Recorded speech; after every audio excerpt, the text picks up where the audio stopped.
दोस्तों, अगर मैं आपसे कहूं कि एक गांव का सीधा साधा लड़का गलती से जिन्नात से प्यार कर बैठा और उस मोहब्बत ने उसकी दादी तक को गायब कर दिया, तो क्या आप यकीन करेंगे?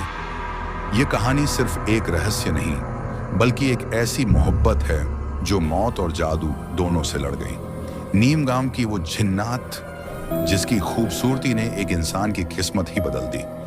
तो बने रहिए आखिर तक, क्योंकि जो आखिर में हुआ वो सुनकर आपकी रूह कांप उठेगी। नीम गांव का लड़का फरिश, जिसकी जिंदगी पहले बहुत ही साधारण थी, सुबह खेत, शाम घर और रात में आसमान में तारों को गिनना। पर एक दिन सब कुछ बदल गया। वो दिन जब उसे अपने खेत में एक सुनहरी बोतल मिली। बोतल पर अजीब से निशान थे, जैसे किसी पुराने जादू की मुहर लगी हो। जिज्ञासा में उसने बोतल को रगड़ा, धुएं का गुब्बार उठा और उस धुएं में से निकली सायरा, नीली आंखों वाली, रेशमी बालों वाली, एक रहस्यमयी जिन्नात, जिसे देख फरिश कुछ पल के लिए सांस लेना भूल गया। सायरा बोली, मैं सायरा हूं, सदियों से इस बोतल में कैद थी।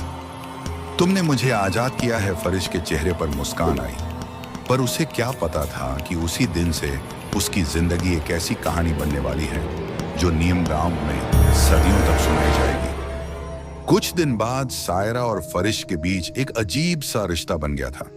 सायरा उसकी मदद करती, बातें करती और उसकी हर मुस्कान में शामिल हो जाती।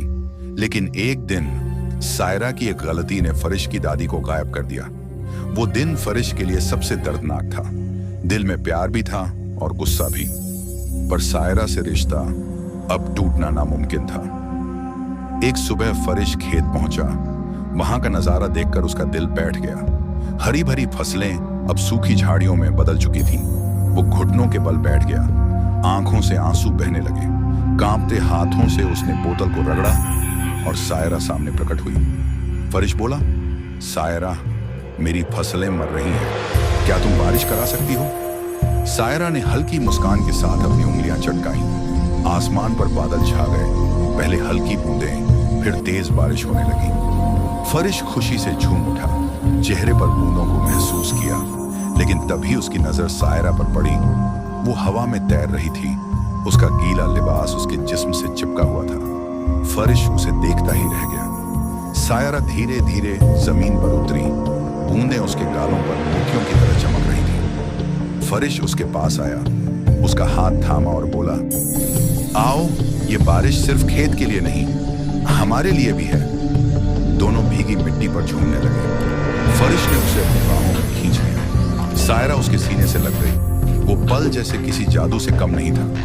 बारिश की ठंडक और जिस्मों की गर्माहट माहौल को और भी सिहरन भरा बना रही थी। अचानक आसमान गरजने लगा। बारिश तूफान में बदल गई। खेत डूबने लगा। फरिश घबरा कर चिल्लाया, सायरा, इसे रोको। सायरा ने झटके से अपनी उंगलियां चटकाई और एक पल में बादल छट गए। लेकिन तब तक खेत पूरा पानी में डूब चुका था। फरिश जमीन पर बैठ गया, टूट कर रोने लगा। सायरा उसके पास आई, उसका चेहरा उठाया और बोली, मैं सब ठीक कर दूंगी। सायरा की आंखें नीली रोशनी से चमक उठी। एक झटके में खेत का सारा पानी गायब हो गया। फसलें फिर से हरी भरी खड़ी थीं, पहले से भी ज्यादा सुंदर। फरिश ने दौड़कर पौधों को छुआ और फिर सायरा को कसकर गले लगा लिया। तुम सिर्फ जिन्न नहीं हो सायरा, तुम मेरी ताकत हो। सायरा उसकी बाहों में सिमट गई। दोनों की धड़कनें एक हो चुकी थीं। लेकिन यह सब कोई और भी देख रहा था। थोड़ी दूरी पर खड़ा था बंसीलाल, गांव का सबसे चालाक और लालची आदमी। उसने साफ देखा कि कैसे सायरा धुएं में बदलकर बोतल में समा गई। बंसीलाल की आंखों में लालच चमकने लगा। अगर यह बोतल मेरे हाथ लग गई तो मैं नीम गांव का सबसे ताकतवर आदमी बन जाऊंगा। उस रात उसने कसम खाई, वो इस बोतल को हर हाल में चुराएगा। लेकिन क्या वो सचमुच कामयाब होगा? क्या फरिश और सायरा का ये रिश्ता बच पाएगा, या बंसीलाल की चाल इस मोहब्बत को हमेशा के लिए तोड़ देगी? कहानी अभी खत्म नहीं हुई है, असल खेल तो शुरू होगा।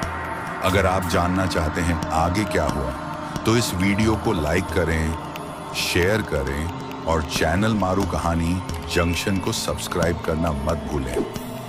आपका एक सब्सक्राइब हमें और भी रहस्यमयी और रोमांटिक कहानियां लाने की ताकत देता है।